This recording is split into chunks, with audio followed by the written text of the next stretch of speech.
And we are in the kind of conditions now to supply this regional market of 300 million people. Okay? Even put an option for Kenya no longer to rely on imported crude or their G2G arrangement with Saudi Aramco or others. They have oil coming from here. That is a smart investment to make in UNOC for Vitol at this time. And therefore you can stagger your costs because you're making a long-term investment. And you also want to make sure that the partner that you're dealing with is in a condition to make sure that that investment pays off. And that partner is the Uganda National Oil Company. Thank you very much. In fact, that's why we are saying, very briefly, that we have put in, Mahadi has put in an arrangement where, for example, if we have the refinery, which is due to be announced this month by the minister, and if we have the agreement signed, that commitment to have the refinery, we are putting a provision to have the pipeline connected, say, from Buloba to our point, so that we can reverse pump this to Kenya, to Tanzania, and the entire region. The idea is that Uganda should become a hub, a strategic hub for the supply chain. As soon as we have these 65 or 60 million barrels that will be able to output, 60,000 barrels that will be able to output and refine. This is what we had looked at in terms of the comprehensive study to make Uganda one of the key, or what you call a connection to the supply chain of fuel in the region. Professor. Yeah, thank you very much. It's even getting more interesting, although I've not been following oil very much. First of all, I think, Angelo, we need to know that oil was discovered at the same time in Nigeria and Uganda, but the British decided that for Nigeria they will extract and Uganda will be zoned for agriculture. So there are all records around that. But going back to your argument, which is very well, that actually governments should lead these things, I agree with that. For particularly for nationalistic and patriotic reasons, governments should control this. But when you read, and I just Googled down a few things in Reuters, why then aren't we giving this to a Ugandan company like Mahadi? Why are we giving it to Vitol? Because Vitol is not Ugandan, okay? So first and foremost, I wanted to know, and maybe Ali will help me with this, why, for example, did we need to form UNO? Is it to get the millions of dollars that have had being discussed here? Or is it to ensure that the end user, who is a Ugandan, gets a better deal? From the discussion so far on the panel, it looks like, well, there was such money which was there which we needed to grab, so we have grabbed it. But we're also going to capitalize.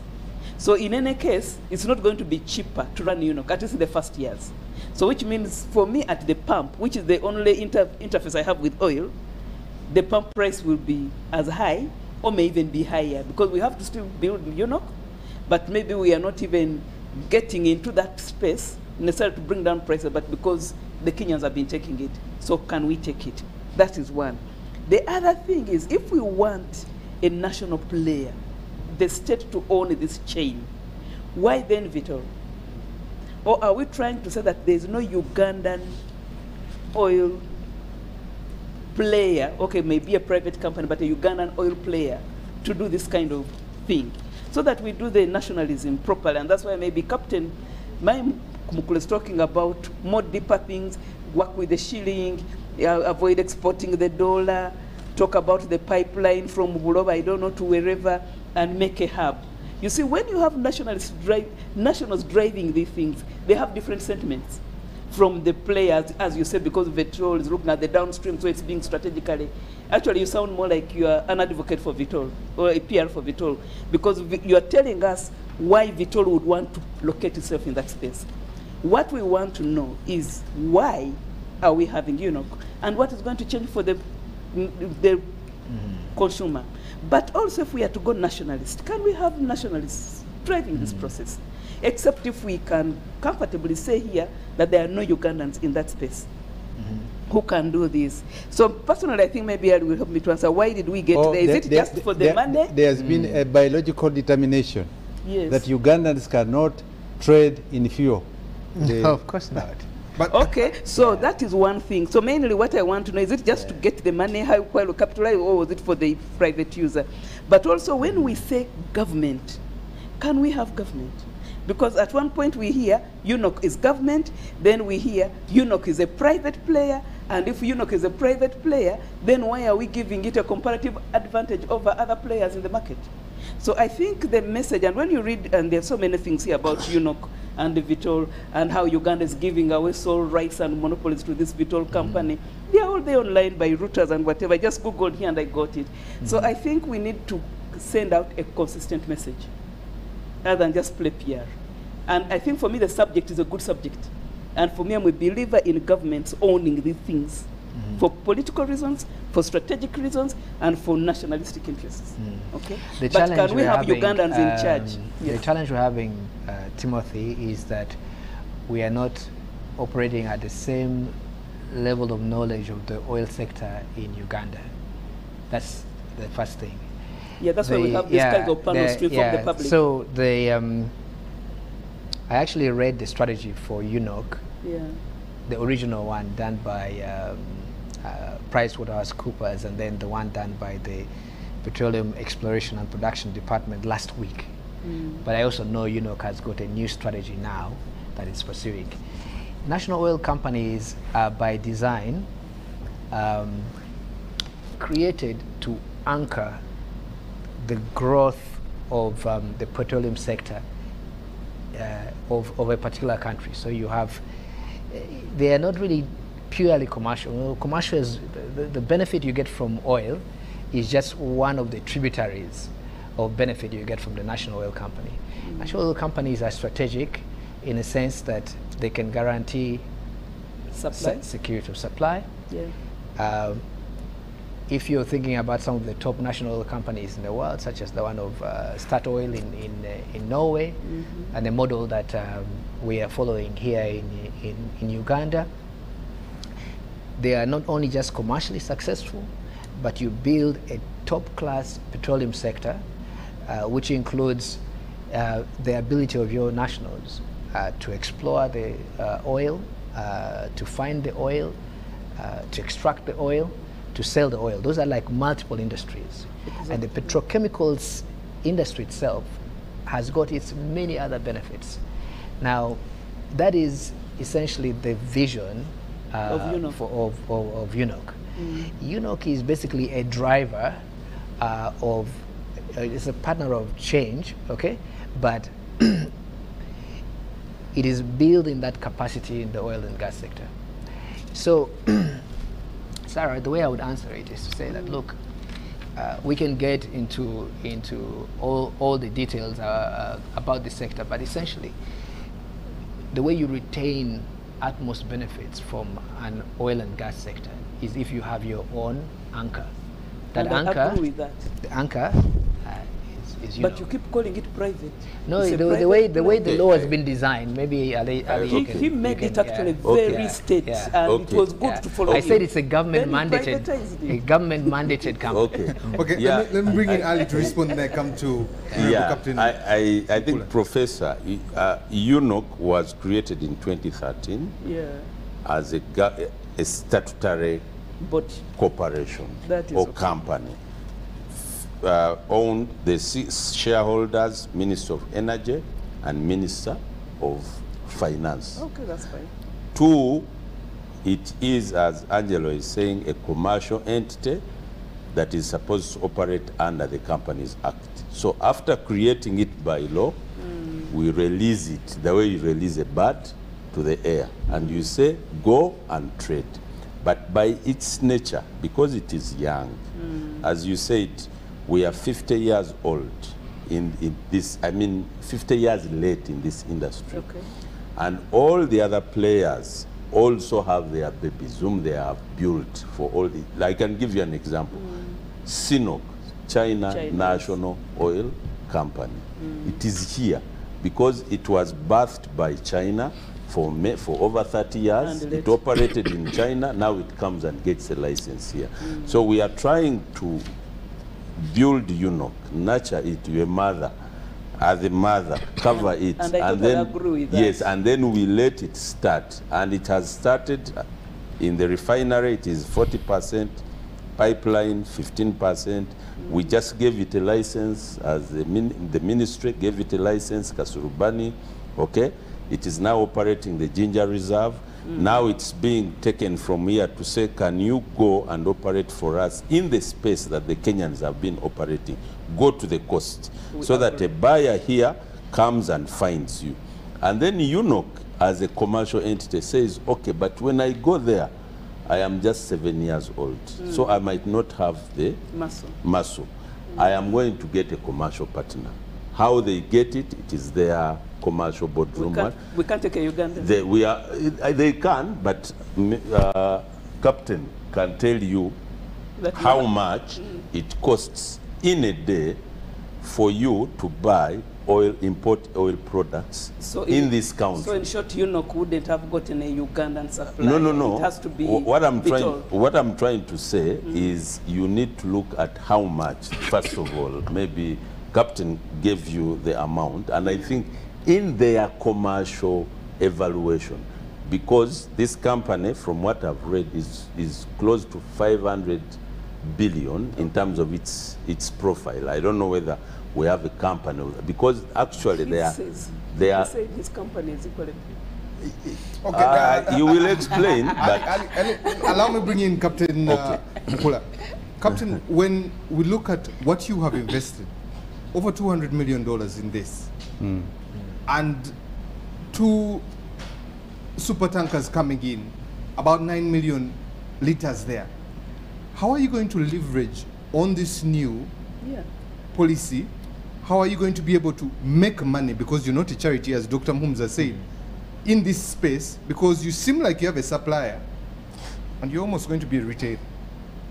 No, we are not a retailer. We want to remain exactly logistics and hospitality, so that our tank farm remains a hub for UNOC and for OMCs to be able to manage their supply chain by taking advantage of a cheaper inflow of fuel. Let me give you an example. If you looked at, for example, in 2008-7, when Kenya had a crisis, you recall that our fuel tankers were burnt and we did not have fuel, the economy overheated. Within a very short time, the exchange rate of the shilling against the dollar went from 230 to 360, where it has stabilized now. But it had a major impact on our economy. What am I saying? Fuel is a cost pusher. It is very sensitive. It's like Forex. So if you are managing fuel, you need to be very careful and alive to quick decisions, both taking into account the global implications and the global changes, the price changes, the projections. And that's why you find that some people had what you call futures, buying fuel in advance. Now, what am I saying? You need to understand that now that we are in play and we are prepared to offer a much cheaper inflow in terms of logistics of the supply chain end to end, pipeline to the barge, and because of the economies of scale, we are cheaper. Ugandans can take advantage of this and make sure that the pump price is cheaper. 2, what is the advantage that UNOC benefits from this? And that's why you need to look at the key takeaways. And when you look at the tick list of our strategic advantage as placing UNOC into game, 1 is that this money which was remaining in Kenya and has made many people millionaires and some billionaires now comes home. Now when it comes home, that money goes to government rather than to the pockets of the private players. And UNOC will now, and that's why the president has guided, that you can have now the oil fund that can now intervene in certain strategic areas to make sure that we can now buttress. Part of this money, as the oil fund, can now be used to buy fuel and stock it for strategic interests as a landlocked country. That is an advantage. The other point you need to note is that where we are, and I would have loved really at an appropriate time, and we've had these discussions with the president, to see that the minister, who is coming to us on the 10th to launch the second ship, and you'd also want to note that the first ship was MT Kabaka Mutebi, because traditionally in Buganda, the Lake Nalubale is for Buganda. But overall, and said, we have said the second ship is named MT Elgon, to see that the eastern axis, I can see my sister from Bugisu excited. Now, the point is that the 4 barges are of a very, very strategic advantage to this country, because now we can carry a total of 180 million liters of fuel, which is almost 3/4 of what Uganda has, because we consume between 200 to 210 million liters a month. Now, all this put together, we shall now save the roads. The roads, and if you look at our budget, Professor will tell you here, the first expenditure item which consumes most of our budget is road infrastructure. And you will note that every 3 years, the road between Malaba, Busia to Kampala has got to be repaired. Now look at the congestion. You also recall that during the time of COVID, we had one of the longest lines of oil tankers up to almost Webuye, 90 kilometers, packed side by side, which were trapped because we couldn't get fuel into the country. The fuel prices overheated from about 3,800, 4,200 to almost 10,000 because of the logistics. Now, this is where we say we are answering the equation. It is cheaper for you to move fuel by water, and the first discussion between UNOC with the private players would have been with Mahadi. And that's why I want to say that obviously I've written to the minister, we have written to the minister, we have also written to Parliament to say that in mitigating this and to make sure the fuel price is cheaper, look at the cost benefit analysis. The economists here will tell you very much. If you don't reduce your costs of doing business, and this comes in from one, logistics, the price that you buy at, and the supply chain. If those costs are not looked at, obviously there is a tax component because we contribute 1,300, which is 25% of the cost per liter because it's soft tax. And if you note, out of the close to now 50 million Ugandans that we are talking about, or 46, only nearly 3 million are within the tax bracket, meaning that the Ugandans who are within the radar of Uganda Revenue Authority are far below 3 million people. You know that very well. Yeah. Because we have a young population. 55% of the population does not pay taxes. And when government of Uganda levies 1,300 as what you call soft tax, indirect tax, it is meant to make it easy, sweeten it, so that you don't take the quinine as bit as it were, like poll tax before, where you have to chase people. That's why when I was in the Committee on National Economy in the 6th Parliament, we had to find ways and means of ensuring that the tax is softer to the ordinary person. In conclusion, I want to say that this policy shift is going to be a learning curve for the country.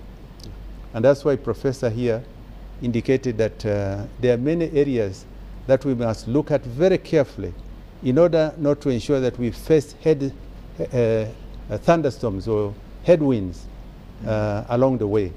I think that the policy that has been drawn was long overdue. But we must make sure that the economies, first of all, market economy comes into play. We should not allow monopoly. We should ensure that all aspects of the supply chain end-to-end are properly managed. Okay. We have a few minutes, so I'll give each of you 2 minutes to be able to conclude. Ali, I hope you can hit on transparency, especially between Vito and